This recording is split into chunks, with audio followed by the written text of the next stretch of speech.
Pada episode ini terlihat monster berkaki kuda itu terus terkena panahan Eun-hyuk yang membuatnya tidak sadarkan diri sesaat untuk menyembuhkan lukanya. Eun-hyuk memegang kunci mobil, halus menekan tombol kunci yang membuat mobil depannya mengedipkan lampu dan mengeluarkan suara. Dengan kecepatan kilat, monster berkaki kuda itu langsung menabrakkan dirinya ke mobil. Setelah mengetahui kelemahan monster itu, Eun-hyuk mulai memainkan aksinya. Di saat Eun-hyuk mengalihkan perhatian monster berkaki kuda itu, Jisoo dan Sang-wook memapah Yoon-soo yang lemah untuk menjauh dari tempat itu. Mereka terjatuh tepat di depan mobil yang sedang berbunyi dan mengeluarkan cahaya yang tiba-tiba. Get in now! Ethan, step on it!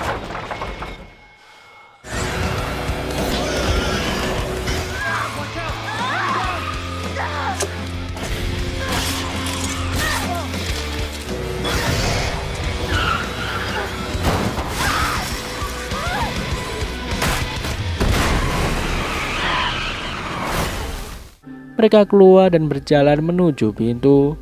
Dan dengan tenaga yang masih ada, mereka kerjasama, kecepatan, serta keberanian mereka sangat diuji.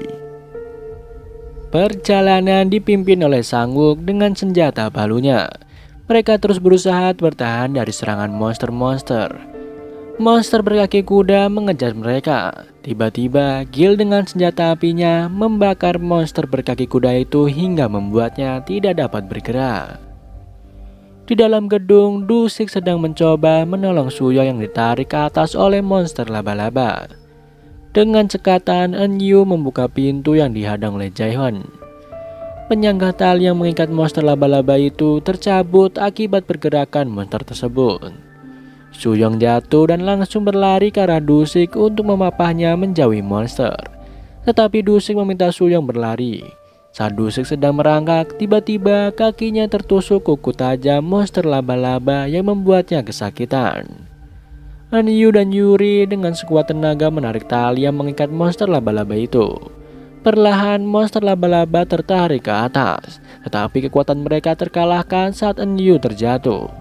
Mereka tidak putus asa. Eun-yu bangkit dan menariknya lebih kuat lagi. Tiba-tiba para wanita penghuni Green Home datang dan membantu mereka menarik tali itu dengan bersamaan. Du-sik merangkak menjauhi tempat itu dengan darah yang terus keluar dari pahanya hingga membuat jejak. Soo-young muncul dan melemparkan botol berapinya dan membuat monster laba-laba itu kesakitan, lalu bergerak tidak karuan hingga tali itu terlepas. Monster laba-laba itu berjalan mendekati Soo-young. Jisoo menggendongnya dan berlari menjauh, sedangkan Jae-hyun dan Sang-wook memapah Du-sik. Monster laba-laba itu semakin cepat berjalan ke arah mereka. Yoon-soo dengan pisau yang tenaga listriknya menusuk monster laba-laba itu hingga monster itu bergetar dan mengeluarkan asap. Monster laba-laba itu terus melawan Yoon-soo hingga mereka terjatuh ke lantai. Para penghuni Green Home melihat tepat di depan mata mereka. Yoon-soo tetap berjuang menusuk dan mengalirkan listrik hingga tubuhnya melemah seperti akan mati. Monster itu mati di atas tubuh Yoon-soo. Beberapa saat kemudian mereka tercengang. Yoon-soo terbangun dengan matanya yang menghitam, berdiri dan melangkah menuju ruang karantina dengan tertati. Langkah Yoon-soo terhenti saat Ji-eun memanggilnya. Dia menoleh dengan tatapan polosnya. Ji-eun meminta maaf telah menambah beban yang ada di pundak Yoon-soo. Sekarang Yoon-soo dapat memilih tetap di dalam ruang karantina atau bergabung bersama mereka. Tanpa pikir panjang, Yoon-soo memilih menutup pintu ruang karantina dan bergabung bersama mereka. Yuri mulai mengobati para penghuni Green Home yang terluka, meskipun dirinya sendiri kesulitan untuk bernafas dengan baik. Yuri mendekati Sang-wook dan memberikan kotak obat. Terlihat Hae-in memasak bubur untuk makan siang para penghuni Green Home. Yoon-soo mendekatinya untuk meminta makanan. Secara tidak sadar, raut wajah Hae-in berubah seperti orang yang ketakutan. Saat Yoon-soo berbalik, para penghuni lain yang sedang memandanginya langsung melanjutkan kegiatan makannya. Yoon-soo pun menjauh dan keluar dari toko. Sang-wook dan Yoon-soo sedang kebingungan akan makan di mana. Tiba-tiba Gil menerobos keduanya, duduk dan makan di depan mereka. Mereka berdua membalikan badan bersamaan, tetapi terhentikan dengan perintah Gil yang meminta mereka untuk duduk dan makan bersama. Gil memulai ceritanya, diawali dengan membuka bajunya dan menambahkan bekas jahitan di seluruh perutnya. Semua organ tubuhnya rusak dan diagnosa hanya memiliki waktu 6 bulan untuk hidup. Tetapi sampai sekarang dia masih bertahan berkat makanan. Dan itu membuat mereka bersemangat untuk makan dan bertahan hidup lagi seperti Gil. Di lain sisi, Suyo yang masih trauma dengan kejadian monster laba-laba tadi, dengan emosinya mendorong adiknya hingga terjatuh dan menangis di depan Dusik. Dusik membantu Yongsu untuk berdiri dan mengambil logam di dalam sakunya lalu dilempar ke dalam kotak. Ia pun memberikannya kepada Suyong, tetapi Suyong menolaknya dan lebih menginginkan pistol untuk senjata mempertahankan dirinya. Dusik menjawab bahwa dia akan memberikannya saat Suyong telah dewasa. Suyong pun marah dan menjauh dari Dusik. Di tempat lain terlihat Jaewon masuk ke dalam kamar mandi, padahal peraturan melarangnya untuk mandi lebih dari sekali dalam 3 hari untuk menghemat air. Di saat dia mencuci rambutnya, tiba-tiba air berwarna hitam keluar dari shower yang membuatnya berteriak. Setelah kejadian itu hanya ada 15 hari lagi untuk bertahan dengan menghemat air. An Hyuk memiliki cara untuk keluar dari gedung mensuplai makanan dan obat-obatan. Dia membawa Dusik ke basement melihat mobil yang akan mereka gunakan. Saat tiba di depan pintu basement, Byung Il menghentikan mereka. Tiba-tiba Hai In dan Seungwan keluar dari pintu membawa paket para penghuni Green Home. Hai In membagikan paket yang sudah diambil ke penghuni Green Home. Tepat di depannya, Dusik sedang meneliti komponen mobil. Mereka berdua berencana untuk memodifikasi mobil agar dapat keluar sebelum semua orang panik. Tiba-tiba, Seungwan dengan paket untuk Dusik di tangannya hanya mendengar bahwa beberapa orang akan keluar dan menyimpulkan pikirannya sendiri bahwa dia tidak akan ada di dalam list orang yang keluar dari gedung itu. Seungwan yang ketakutan dengan pikiran kalutnya langsung mencari bukti untuk memperkuat penyimpulannya. Mulai dari kertas coretan tentang strategi menghadapi keadaan kritis yang ada di ruang kendali. Jisoo, Jaehwan, dan Yunsu sedang mengumpulkan makanan di dalam toko. Dengan langkah tergesa dan emosi yang menggebu, Seungwan masuk dan meminta jatah makanannya, menodongkan cutter ke arah mereka yang tidak mau memberikan apa yang dia mau. Dengan cepat, Sang-wook bertindak, menarik kerahnya ke belakang lalu menghajar dan membuangnya ke dekat pagar pembatas. Semua penghuni Green Home berkumpul melihatnya. Seungwan terus meronta dan mengatakan bahwa semua orang akan mati. Gil melangkah maju dan menggertaknya dengan kalimat yang menohok. Dia berkata bahwa tidak semua orang di sini akan mati. Orang pertama yang mati adalah orang sepertimu yang bertindak bodoh dan membuatnya terdiam. Setelah semua itu berlalu, An Hyuk mengumpulkan semua penghuni Green Home dan menerangkan strategi yang sedang dibuat untuk menyetok makanan dan menyelamatkan para penghuni yang ada. Mereka yang dianggap mampu dan pemberani yang akan keluar dari gedung untuk mengambil makanan serta obat-obatan yang akan ditemukan di perjalanan nanti. An Hyuk memberitahu satu persatu orang yang akan berangkat keluar dari gedung itu. Seungwan yang malu dan takut mengintip Sang-wook dari pintu toko yang tertutup. Dia memberanikan diri untuk masuk dan meminta maaf karena tindakannya yang salah. Ia pun meninggalkan Sang-wook dengan malu. Ternyata di belakang rak terdapat Jaehyun. Dia tersenyum karena perubahan sikap dan hati Sang-wook yang semakin membaik. Di ruang lain, Jisoo sedang memainkan gitarnya dengan raut wajah yang sedih.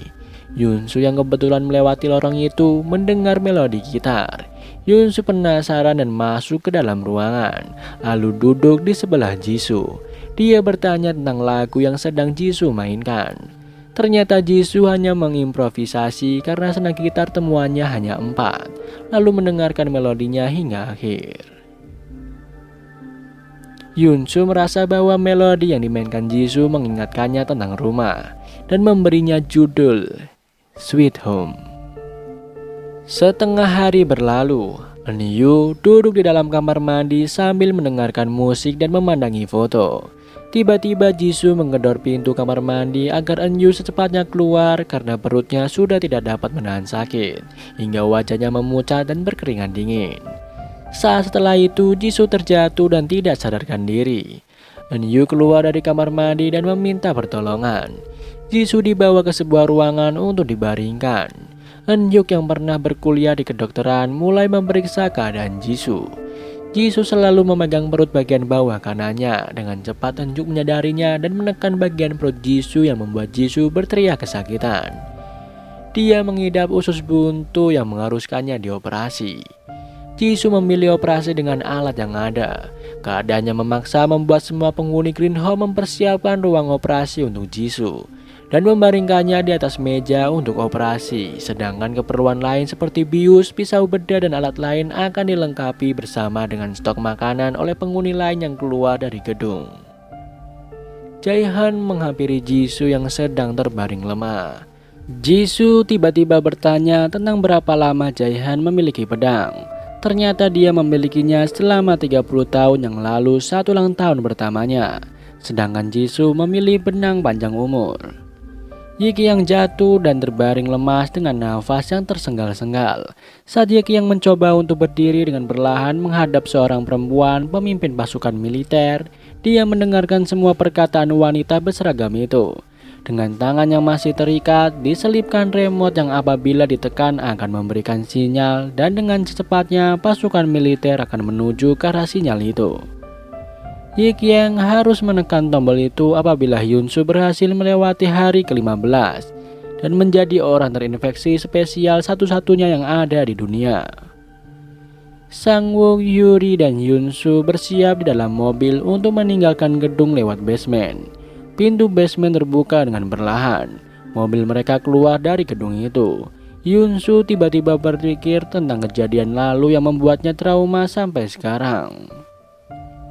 Hyunsoo adalah seorang murid SMA yang tampan dan ceria. Dia berlari dengan keringat di seluruh wajahnya mendekati seorang murid laki-laki yang sedang terdiam melihat mesin minuman otomatis. Dia memberikan beberapa koin kepada murid laki-laki itu dan tidak perlu mengembalikannya. Tetapi murid laki-laki itu malah merespon sebaliknya. Dia menganggap Hyunsoo sombong.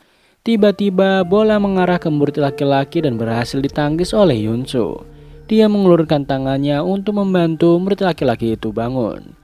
Semua kebaikan Hyunsoo dibalas dengan bullying dan pukulan tak terhenti di setiap hari tanpa seorang pun menolongnya.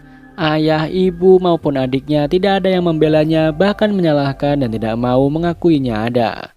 Hal itu menambah kebencian Hyunsoo dengan keluarga yang selama ini dia percaya dan lindungi.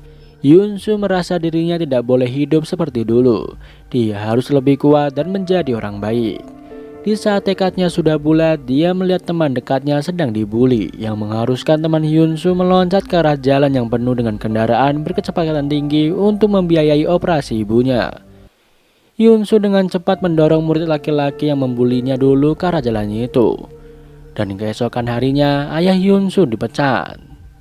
Hari demi hari berlalu setelah kejadian itu, teman baiknya menemuinya dan menangis di hadapannya karena tidak membiarkannya melompat ke jalan untuk membiayai operasi ibunya. Dia menganggap bahwa dirinya tidak berguna dan itu membuat Hyunsoo selalu melukai lengannya dengan cutter hingga menimbulkan bekas yang tak kunjung hilang. Sinar matahari mengenai kulit mereka. Hyunsoo bertekad kembali untuk tetap hidup meskipun harus selalu berhadapan dengan monster dan kematian. Belum lama mobil itu berjalan keluar dari gedung. Tiba-tiba mobil yang dikendarai Sang-wook terlempar lalu terguling akibat monster otot yang mengetahui keberadaan mereka. Keadaan mobil itu sudah tidak dapat lagi diselamatkan. Orang-orang yang ada di dalamnya pun tidak sadarkan diri, penuh dengan luka dan darah yang terus mengalir. Tapak kaki monster otot itu terdengar semakin jelas mendekati mobil yang sudah tak terbentuk itu. Dan film pun kita lanjutkan ke episode 8.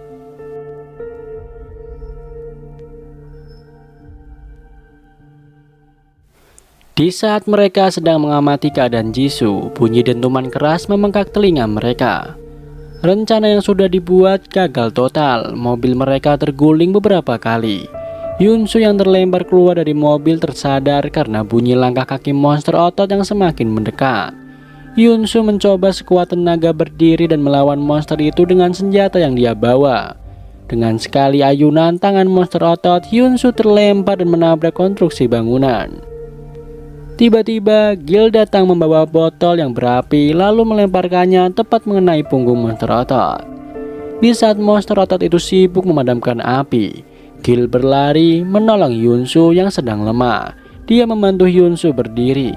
Saat itu juga darah keluar dengan deras dari hidungnya. Monster otot itu sudah ada tepat di depan mereka. Tanpa pikir panjang, Gil mendorong Yunsu agar menjauh darinya. Kepala tangan monster otot itu akan menghantam Gil. Dan tiba-tiba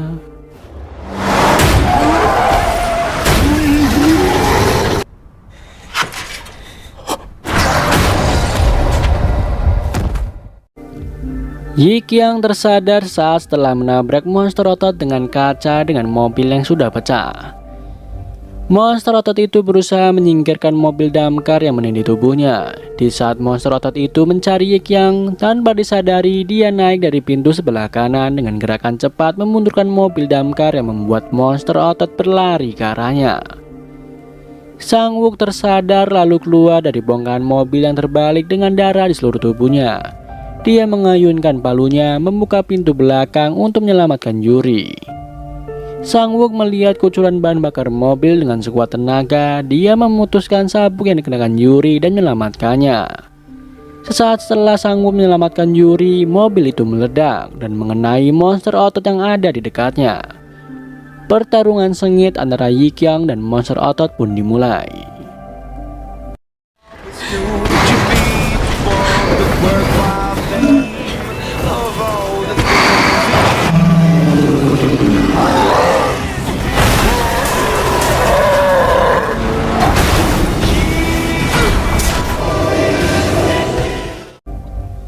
Terlihat tiba-tiba Gil ada di belakangnya. Dia bertanya tentang motor hitam kesayangannya. Yi Qiang tidak bisa membawanya kembali dan menggantinya dengan persediaan air dan bahan bakar yang dia ambil sewaktu dalam perjalanan. Mereka pun membawa Jisoo untuk mengoperasi Jisoo saat itu juga dengan alat seadanya tanpa obat bius. Operasi pun dimulai. Silet mulai mengiris perut Jisoo. Dia berteriak sambil menggigit kain itu. Hingga akhirnya dia tidak sadarkan diri. Setelah beberapa jam berlalu, Anhyo berhasil menyelesaikan operasi dan keluar dari ruangan. Dia tahu akan kepulangan Yi Qiang dan langsung menemuinya. Belum sempat dia berbicara, Yi Qiang menyeletuk tentang keadaan Yunsu saat dirinya pergi. Tetapi Anhyo malah balik bertanya tentang cara Yi Qiang pergi dan pulang dengan selamat tanpa mengkhawatirkan sesuatu akan terjadi padahal dirinya sedang hamil. Yi Qiang berdiri di depan Yunsu yang sedang tertidur. Yunsu terbangun karena merasa ada yang sedang memandanginya. Dengan gerakan yang tiba-tiba, Yi Qiang menggores pisau ke tangan Yunsu. Luka di tangan Yunsu sembuh dengan begitu cepat. Keanehan itu membuat Yi Qiang terus mengeluarkan pertanyaan yang membuat Yunsu terdiam kebingungan. Yunsu mencoba bertanya tentang maksud Yi Qiang. Dengan kepala yang tertunduk, akhirnya Yi Qiang menjelaskan apa yang sedang terjadi di luar sana. Banyak orang yang sedang melawan proses monsterisasi. Pemerintah melakukan eksperimen kepada mereka untuk menghentikan bencana yang sedang terjadi. Yi Qiang perlahan bercerita saat dia tertangkap oleh pasukan militer. Sambil meneteskan air mata, dia harus membuka mulut tentang keadaan Yunsu agar tetap hidup. Di lain tempat, Yuri tersadar. Dia melihat Sang Wook sedang mengobati luka yang ada di tangannya. Beberapa menit setelah Yuri sadar, dia pergi menuju toko. Dia melihat Jae-hyun sedang minum dengan keadaan yang tidak seperti biasanya. Jae-hyun meneguk soju dengan cepat dan banyak. Sang Wook menghentikannya lalu bertanya tentang keanehan Jae-hyun. Ternyata dia sedang mengkhawatirkan keadaan Jisoo yang tidak kunjung sadar. Jae-hyun setia menunggu di sebelah Jisoo hingga akhirnya Jisoo terbangun dan langsung menanyakan hal yang tidak terduga yang membuat Jae-hyun terbangun dengan wajah sumringah. Jisoo meminta Jae-hyun untuk mengajarinya menggunakan pedang setelah dia sembuh. Bukan hanya itu, Jisoo sangat berterima kasih karena sudah menyelamatkannya. Keadaan mulai membaik seiring waktu. Para penghuni Green Home bisa mandi lalu makan bersama. Sun Young berbicara di depan tentang gejala yang dialami dan pamit untuk keluar. Tetapi semua penghuni Green Home menentangnya. Mereka hanya memisahkan Sun Young di ruang karantina, berharap dapat bertahan seperti Yunsu dan bisa bertemu kembali. Sun Young mendekati Yunsu yang berdiri tersenyum ke arahnya. Dia menahan tangis saat berada di dekat Yunsu. Sun Young merasa dirinya adalah orang tua yang buruk, tidak dapat menolong Yunsu yang selalu menahan kesakitan serta beban berat itu sendirian. Yunsu terpaku dengan kehangatan yang belum pernah dia dapatkan sama sekali dari kedua orang tuanya. Tanpa dia sadari, air matanya turun. Tidak ada seorang pun yang ingin dekat dengannya, tetapi hal itu tidak berlaku bagi Eunyu. Dia duduk tepat di sebelah Yunsu. Dia pun bercerita tentang masa lalunya. Terpikir dalam benak Eunyu untuk membuat Yunsu berjanji akan suatu hal dan mengikat janjinya dengan menyatukan kelingking mereka. Eunyu membuat senyum Eunyu memudar karena dia menggoda Eunyu tentang cinta pertamanya. Hal itu membuat Eunyu berdiri dan meninggalkan Yunsu sambil menggerutu. Di lain tempat, Yi Qiang membersihkan tubuhnya di bawah guyuran shower. Dia memikirkan perkataan perempuan berseragam itu, keberadaan, rupa, dan informasi tentang calon suaminya. Ia akan mendapatkannya dengan sekali menekan tombol remote. Tiba-tiba, lamunannya terhenti karena ada sesuatu yang ganjil mendekatinya. Terlihat seorang laki-laki bertopeng berhasil dia lumpuhkan dengan sekali banting. Di saat para penghuni Green Home sedang serius mendengarkan betapa menakutkannya tanah gedung Green Home, seorang tentara dengan pakaian sipil masuk ke dalam ruangan dan langsung memakan sisa-sisa anggur yang ada di dalam toples kaca. Mereka menoleh bersamaan dan berpindah di sebelah Gil. Yi Qiang juga masuk ke dalam ruang itu dan menjelaskan keadaan tentara tersebut. Yi Qiang membawa tentara itu ke suatu ruangan dan menundukkannya. Belum sepenuhnya dia sadar, Yi Qiang sudah menginterogasi tentara itu sambil menamparnya. Walkie-talkie tentara itu berbunyi, mengeluarkan suara dari seseorang yang sedang mengeluarkan kata-kata ancaman yang membuat tentara itu lari ketakutan. Tetapi dia ditahan oleh Byung Il. Yi Qiang menghancurkan HT itu dengan alat damkar, lalu meminta melepaskan kain bertanda SOS sekarang juga. Sang Wook dan Hyunsu menuju rooftop untuk memotong tali penyangga kain dan melepaskannya ke bawah. Han Hyuk memeriksa keadaan Jisoo yang masih belum bergerak. Dia bertanya tentang keadaan yang dirasakan Jisoo. Rupanya Jisoo sudah bisa buang gas tapi dia tidak merasakannya. Hari itu Jisoo sudah diperbolehkan memakan sesuatu lalu meminum antibiotik. Terlihat Yi Qiang masuk ke dalam ruang karantina bersama Sun Young. Dia merasakan kesedihan saat Sun Young berkata ingin tetap hidup dan melihat senyuman bayinya. Saat Qiang berbicara tentang gejala monsterisasi, Sun Young mengeluarkan banyak darah dari hidung dan tubuhnya menggeliat yang menyisakan warna putih di bola matanya. Yi Qiang tidak pergi. Dia memegang tangan Sun Young yang membuat Sun Young tersadar. Darah yang keluar dari hidungnya tiba-tiba berhenti. Sang Wook dan Hyunsu turun menggunakan tangga di dalam gedung, melihat satpam dengan mesin pemotong rumput menaiki lift. Dengan cepat Hyunsu menekan tombol lift agar menghambat laju lift. Tetapi semuanya sia-sia. Mereka berdua turun ke bawah dengan tangga darurat. Bunyi lonceng yang dipasang Hyunsu mulai menggema di seluruh gedung, menandakan keadaan sedang tidak baik-baik saja. Saat di pertengahan perjalanan, monster keluar dari pintu tangga darurat dan menyeret Sang Wook. Tanpa pikir panjang, Sang Wook bertarung sendirian dan membiarkan Hyunsu turun ke bawah secepatnya sebelum satpam itu menyerang penghuni lain. Perjalanan Hyunsu tidaklah lancar. Dia terjatuh dan tersungkur karena terhalang banyaknya benda yang memang dia persiapkan untuk perangkap monster. Hyunsu merasa dia tidak memiliki banyak waktu untuk menuruni banyak tangga dan memutuskan untuk terjun ke bawah. Pendaratannya tidak tepat. Tulang kakinya patah dan menyembul keluar. Hyunsu sangat kesakitan, tetapi dia tetap merangkak keluar untuk menyelamatkan penghuni Green Home. Jaihan yang hanya bisa menggunakan satu tangannya menyabut pedang dan siap bertarung dengan sekuat tenaga dan keberaniannya. Satpam itu sampai di lobi. Pintu lift terbuka, menampakkan punggung seorang satpam. Ibu Jin-ok yang ada di depan lift memanggil satpam itu.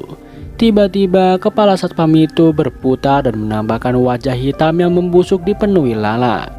Monster satpam menghampiri Ibu Jin-ok yang ketakutan. Dia menghancurkan semua barang yang ada di sekitarnya dengan mesin pemotong rumput. Saat pisau pemotong rambut itu diarahkan ke Ibu Jin-ok, Jaihan menahannya dengan pedang katananya. Mereka pun bertarung dengan cukup sengit. Rupanya monster satpam itu sangat kuat hingga memotong lengan Jaihan yang sedang memegang pedang. Jaihan sudah sangat lemah karena kehilangan banyak darah, tetapi tekadnya untuk menyelamatkan penghuni Green Home lebih besar.